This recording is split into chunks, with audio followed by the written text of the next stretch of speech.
Hello, everyone. This is week 11. And on week 11, what we will be looking at is resource conservation.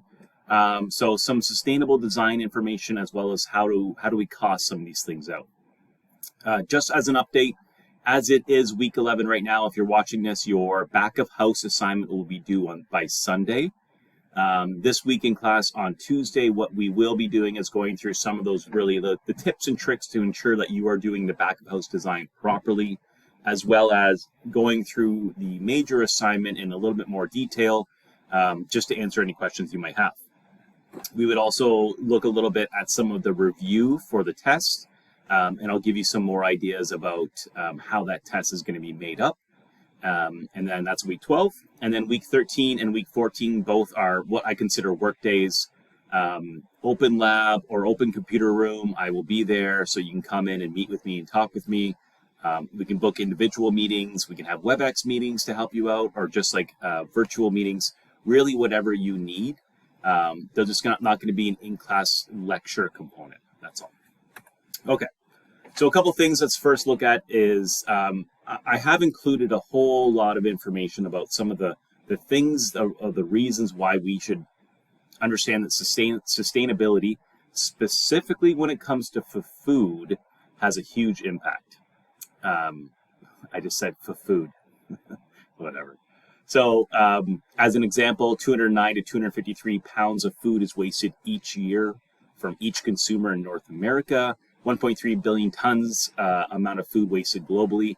We do not have a food issue or a hunger issue. We grow enough food for all of the world to eat. We have a food supply issue, really, is what we have. This also goes into more slides and really talks about what kinds of different foods produce larger amounts of gas emissions. And while we don't, this course isn't about, encouraging a sustainable diet necessarily. It is important to understand that the use of land that's required for beef, lamb, dairy, etc., versus the amount of land you need for bananas or peas or maize, it's substantially less. So while I'm not saying that we need to be vegetarians.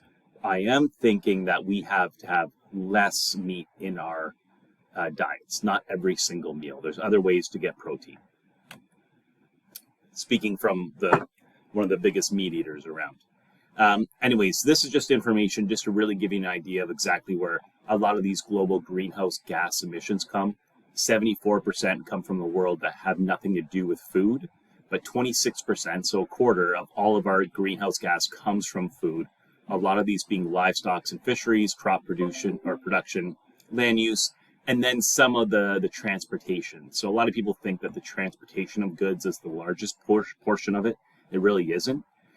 Although if you could shop locally as opposed to buying bananas from South America, it's fantastic if you can.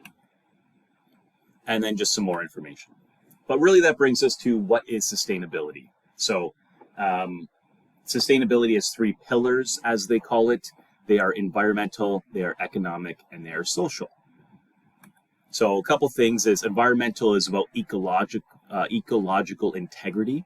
It's about biodiversity and the fact that we are the stewards of the world, of the earth. It's really only since probably the 1960s that we've had this goal, or we've had this outlook that it's really kind of up to us to ensure that we are the caretakers of the world as it is. So ensuring that we keep it at a place where humans can exist. The earth is always going to exist far after we're gone, but ensuring that we don't wreck it for ourselves is essentially environmental sustainability. And that biodiversity, which is being wiped out essentially, is a huge issue with that. Another one is economic sustainable. So this is really important because if you have a business and you're trying to be sustainable, it doesn't matter if you can't survive. You have to pay the bills. You have to make financial growth and success. So you need to be economically successful before you can be socially sustainable or environmentally sustainable. And that's what people often forget. Now, a lot of these companies have chosen greed. So let's say they made $5 billion last year in not revenue, but net income. So they took it home. So now their goal is 5.5 for the following year. And really what it should be like is, okay, we're okay with making that 5. That's a lot of money, but we also want to be more sustainable. So it's in the mass corporations with these, they're always reaching for an increase in their net income. And that's not sustainable as an economic model. You can't always just have more every single year. Eventually you max out. And then social sustainability, which is ensuring everyone gets paid properly. They have healthy communities. There's reasonable education. There's reasonable food resources. They have their cultural rights respected. All of these things that kind of encapsulate what it is to be a person. So it's an idea of human society should operate by utilizing both economic, social, industrial, and biological processes. So many of you already know about this. You've been working within a system with a lot of the companies that you've worked with. Our processes should be cyclical rather than linear. So that means it's a repeating cycle, it's seasonality, it's year-long. And we're trying not to burn out our civilizations. So a circular economy. Now, why it matters in the course that we're doing now is designing things very effectively is economically sustainable. The way that we purchase our goods is very environmentally sustainable and socially sustainable as well. We hire local staff. We serve local people. We buy from local companies, which then allow them the money to spend their earnings on local groceries and so on and so forth. And there's this big circular economy, which is fantastic and it's good for us. The problem is it's not Amazon, it's not convenient. You have to go to them typically, and it's not the cheapest, which isn't good or isn't attractive from a consumer perspective until you realize that the more you purchase within your own community, the more money everybody has. So in our course, in a design, we like to think about sustainable ways to design our areas. So that might be minimalizing the use of non-renewable resources. This could be trying to get a certification. So there's a green design certification known as LEED, which is the Leadership in Energy and Environmental Design. In Canada, the CGBC, which is the Canada Green Building Council, is the one that grants this LEED design. And there's more places are designed this way than you think. So a couple examples. Vancouver Convention Center, they acquired their LEED V4 Platinum certification, which is the only one in Canada, and there's only one of 2 places that have ever got this. So this is like the epitome of a good green design build. It has its own water treatment facility. It uses efficient fixtures and treatment facilities, save 38% of previous water waste. It diverts over 75% of its actual garbage. The reclaim room is leftover materials and goods from all these different events that it runs, and then it just donates them all to charity. It's all the lighting is changed to LED efficient lighting, and it gives you an idea. They have rooftop gardens. They have like 400 different species. They have a man-made reef outside. Air recycle systems, green walls, you name it, this place really has it. Next one is one that most Canadians go to every day. Tim Hortons. It's the first restaurant in Canada to be certified in the Leadership in Energy and Environmental Design, which is surprising because their cups are not recyclable, which is the worst. But they have, their parking lots are 99% recycled, white roof to reduce the heat island effect, the LED lighting, they use local millwork, local drought-resistant plants. The Tim Hortons cup is an issue, but outside of that, they were able to get a LEED certification. So they're trying. The thing is, they can't get rid of the cup because that's the vessel in which they make the most of their money on. But, you know, baby steps. So common goals in green food service is generally to reduce or eliminate the negative impact of the building on the local ecosystems. I've talked about this in class. So if you take a cup like this, so this is if you order a beer from a restaurant, you know, we sell a lot of beer. So this right here, you would need 20 of these cups of water to make this single cup of beer. And that's in a pretty wasteful brewery, like some of the larger ones, because they don't care. But you can get this down to about 10 or 11, but even still, that's quite wasteful. So we're using 10 cups of water to make 1 cup of beer. And it's similar in liquor. It is similar in wine. They all have a large amount. Now, food, how much water does rice patties need to maintain? It's an outrageous amount. So food in general requires a lot of resources.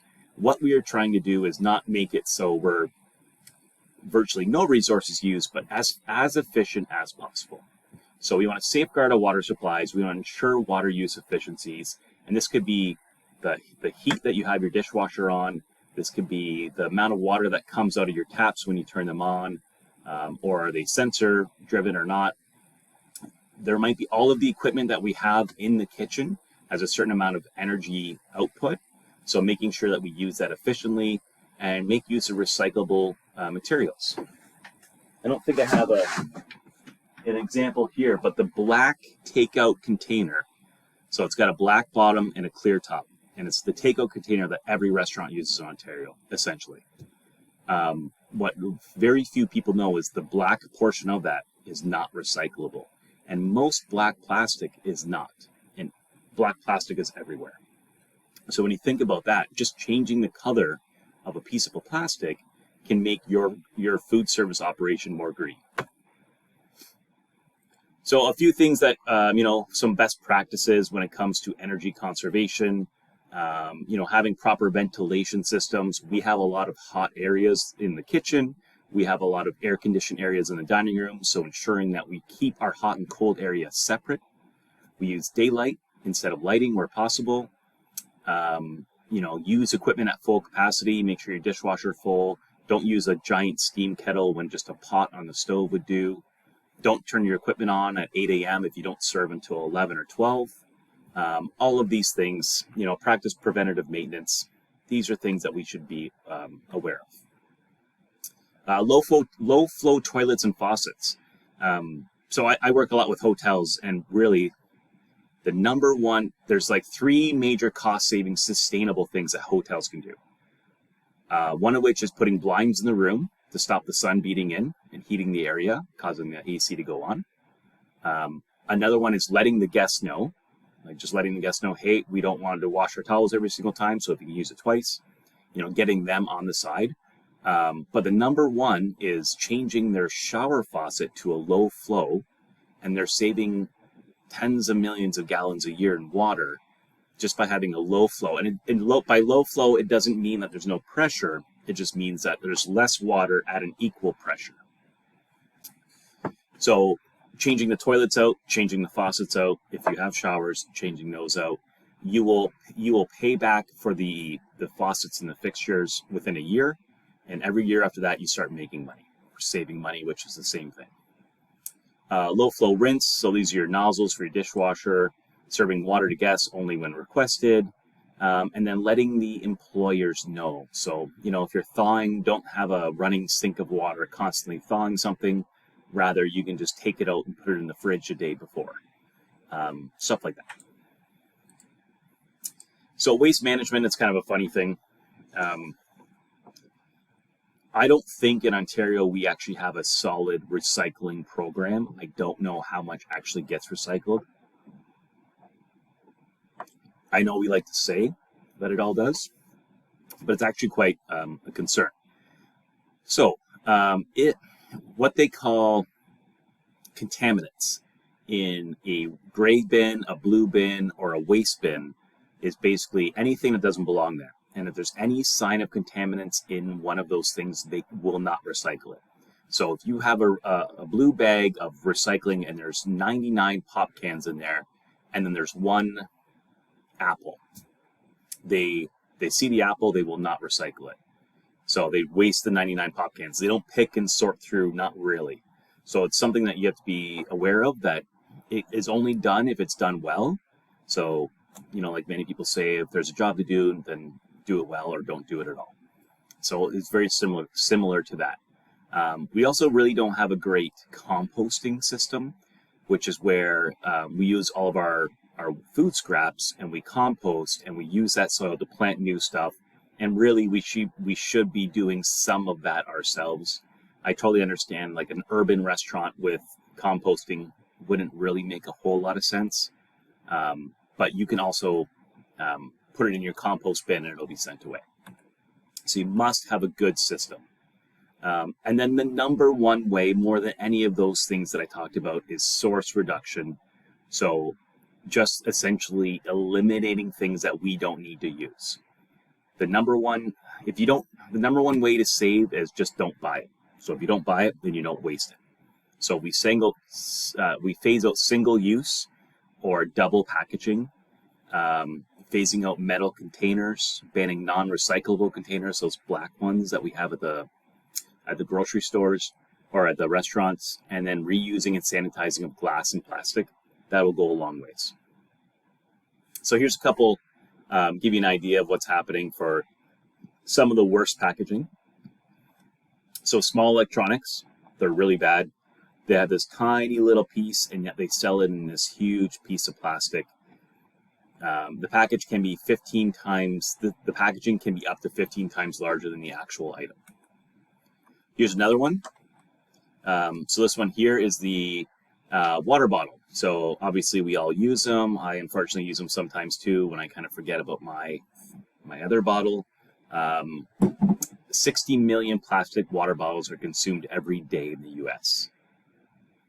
Only 14% of them end up in recycling. 18 billion bottles of water every year are sent to the landfills. They go into our earth, and they go into our water streams, they go into our oceans. It's pretty bad. The 100-calorie pack snacks are really quite bad because what could be in one bag is instead in 15 or 20 different bags, because we have no portion control size, right? Like if you open a bag of chips, you eat more than 100 calories. I know I do. So this obviously doesn't work very well. And rather what they should have, and if they were smart, they should have like a 100-calorie Tupperware thing inside each box. So you can scoop out, put it in, and you know if it fits in that little Tupperware container, the little container, that's 100 calories, and then you can keep refilling it. And these little foam pieces. So also known as styrofoam, the polystyrene foam is the worst of the packaging offenders. It's non-renewable petroleum, and once manufactured, it's non-biodegradable. But they've started changing this and making them out of corn, believe it or not, which is compostable. So some companies have moved over. Regardless, basically, there's a lot of issues with recycling. There's a lot of issues with the way that we package. So many people are concerned about straws, but it goes a lot deeper than that. And then the pandemic itself, it kind of brought back all these single-use items because we were really concerned about passing on germs. So it kind of had a revitalization of the single-use item. So we're trying to get back away from that now. So recycling, as we spoke about, next to source reduction, recycling is critical. It does a lot for us. Typically, it's not done very well inside a workplace. And I know I'm going through this stuff quite quickly because I think most of you already have a fair understanding. But in the workplace, really what's important is that you appoint a recycling coordinator or somebody that is in charge of this system.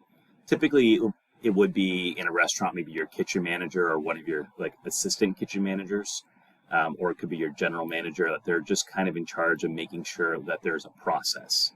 And that has to do, it could be incentivizing people, training people, just communication of it all. That's really what we need. Second harvest is a good idea or a good example of almost recycling or reusing material that once wouldn't be used. So second harvest, essentially, it takes unsold food from across Canada and will also come to your local establishments and take all the apples off your apple tree.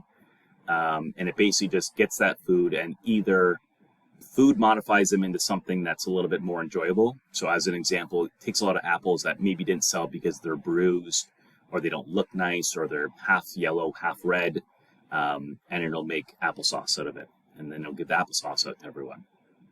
So In 35 years, Second Harvest has rescued over 177 million pounds of healthy food, keeping it from the landfills and helping feed people. And it's really, it's sad that we have to have a company that will do that, as we should just do it. But that's just the way things work. And of course, we talked about composting and the efficiencies, and just a little bit of examples here for you, give you an idea of some of the ways and the amounts of money that you can save with just a composting initiative. So restaurant trends are jumping on the sustainability trend, although I don't even believe it's a trend anymore. Rather, what it does is it basically just says, it's a new way of running a business. It's being as tight with your resources and money as possible, while also contributing. The money that you do save, you might have to pay more in another aspect by paying, let's say, local farms as opposed to paying the big guy. So it's kind of a balancing act. It's saying, okay, I can save money on buying the right kinds of equipment, being more sustainable, reducing, recycling, composting, these things, but some of those savings I should put towards more sustainable suppliers as well, which often do cost more. Again, that balancing act. You will see restaurants that have their own rooftop garden. That also helps in saving heating and cooling. It's in Canada, it's tough. Rooftop gardens can be successful in the summer season, obviously. Herbs, spice, leafy greens, not as successful with large vegetables, because our growing season is pretty limited.